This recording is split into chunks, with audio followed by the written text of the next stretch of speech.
Former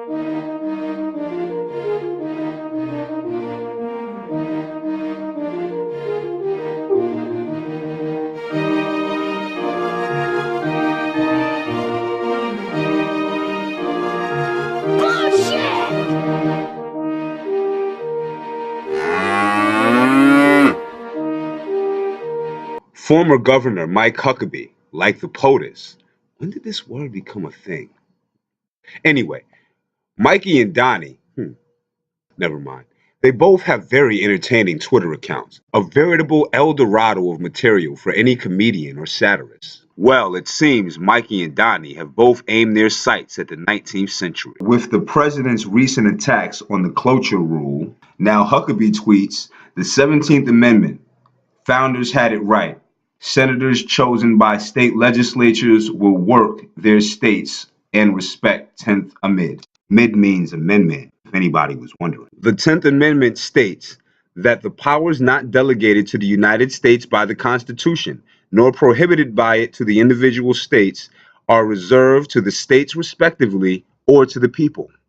Prior to the inclusion of the 17th Amendment, senators were not directly elected by the citizenry of their respective states as they are today.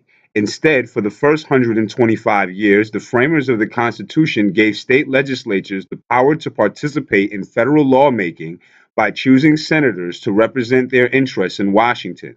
Direct election was proposed in 1826, but did not gain considerable support until the late 19th century. When the Constitutional Convention first considered how Congress would be constructed, James Wilson proposed that the people should directly elect their senators rather than state legislatures. His idea was defeated in a 10-to-1 vote. By the late 1800s, the reformist movement took aim at this constitutional provision as the guardians of the moral rightness of democracy, with the self-appointed task of awakening the senators to a more acute sense of responsibility to the people. Accountability. They argue that legislative election of senators led inevitably to state level political corruption.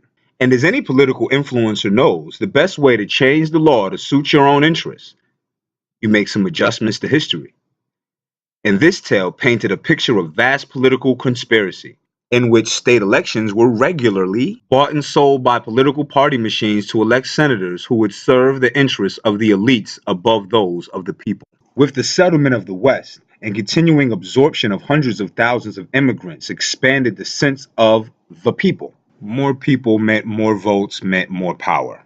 Get it? The people were no longer viewed as an abstract as it may have been in the past. The people represented a vast sea of individuality, people that had ideas, and those ideas could be shaped. William Randolph Hearst, the 20th century's answer to TMZ, not only a magazine publisher, he also served as representative for New York as a Democrat from 1903 to 1907. These politicians love the media. Wonder why. In 1906, Hearst opened a nationwide popular readership for direct election for U.S. senators, called The Treason of the Senate. Cosmopolitan magazine published this 9-part investigative series by David Graham Phillips, a popular novelist whom President Teddy Roosevelt called muckrakers. What the fuck is a muckrakers? The article sought to show that large corporations in league with corrupt state legislatures played too large a role in the selection of senators. It was dirt.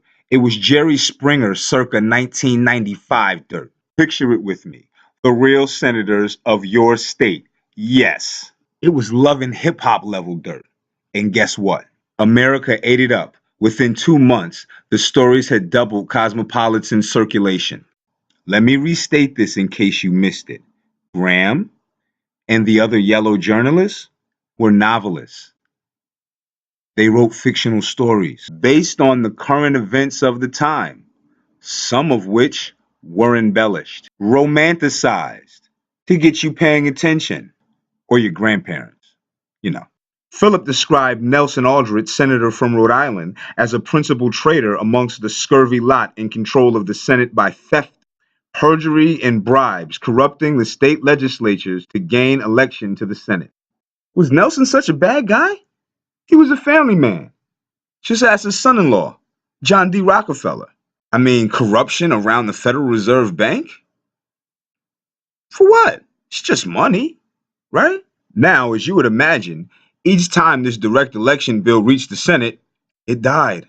At least until enough states adopted direct election of senators, and then those senators passed the bill. Now, speaking of Rockefeller, if we have learned anything from the Jigga Man, you should know men lie, women lie, numbers don't. So, was William Randolph Hearst the Bob Ross of political commentary, painting a fanciful tale of intrigue and suspense?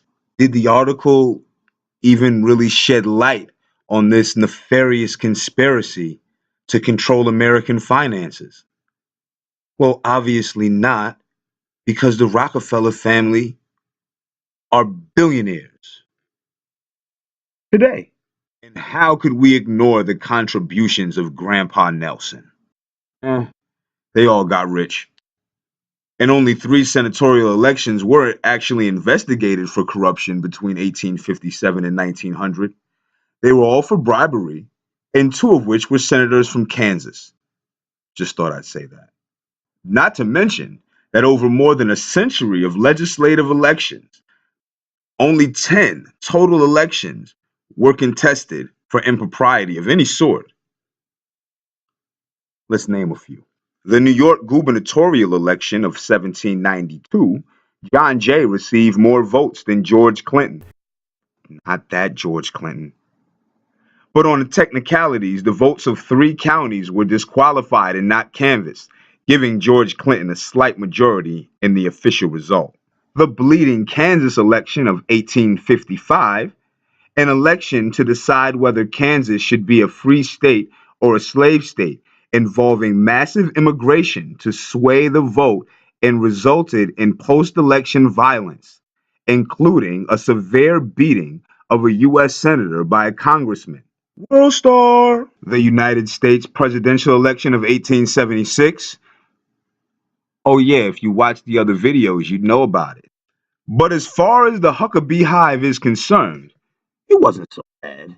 By the late 1890s, support for direct election for the Senate had substantially increased.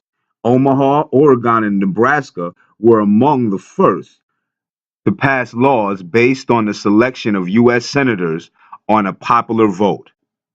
And this would probably mark the last time in history that you would hear Omaha, Nebraska, and Oregon mentioned with the phrase among the first. So, were the states robbed of their most notable constitutional check on federal lawmaking?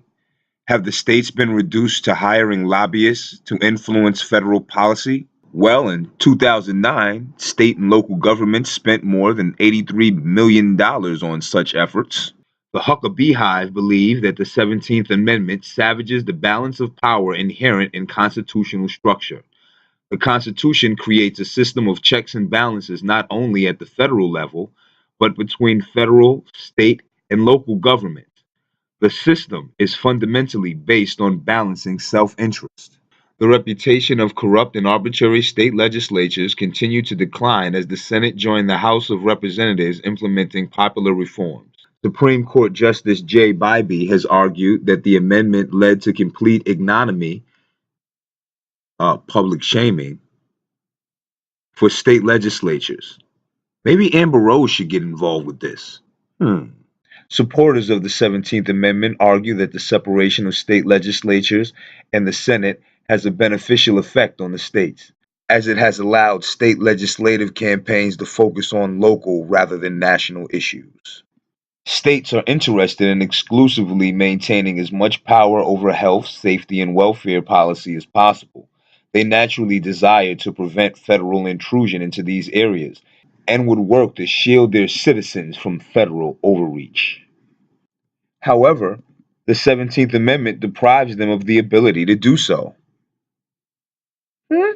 Yes, if the 17th Amendment were repealed, every state would have an equal number of seats at the table of federal lawmaking. Size and wealth would not matter. The current arrangement favors whatever state can hire the most effective lobbyists. And repealing the 17th Amendment may also increase voter interest in state elections. As average Americans paid more attention to state politics, it would usher in a new era of local civic involvement. Of course, state legislative elections wouldn't turn into a mere contest to determine who would elect their federal senators. The voters would still need to consider the way their state senators governed on local matters. Yes, yes, some critics accuse those advocating for repeal of the 17th Amendment of removing the people's right to choose their representatives in Washington. They characterize this return to the Constitution's original structure as the fringe right idea driven by bigotry that aims to take away power from the American people.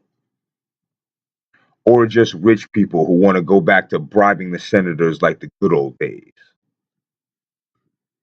One or the other. The houses of Congress were always intended to serve two separate functions, and the people would be able to influence legislative election of senators by voting for state representatives. Yes, local government has lost a considerable amount of power since the formation of the Constitution, but let's not forget why. What a conundrum. Either way, as it results to healthcare, Obamacare isn't perfect, it isn't universal healthcare either, but neither is Trump care. Both are pro insurance and pharmaceutical companies. So eat your veggies, kiddies. Healthcare won't matter as long as you don't get sick or old. The 17th Amendment has certainly not ended political corruption. Hey, maybe Huckabee's right. But before we give the states back their rights, they should have to prove they're going to be responsible with their newly restored power. Like, all those states with major civil rights violations should probably have to sit out of this one. Virginia. Maybe Mike Huckabee, like DJ Trump, hmm, sounds like a good rap name, need to learn you can't change the rules when you don't get your way. Well, good night, good day, whatever.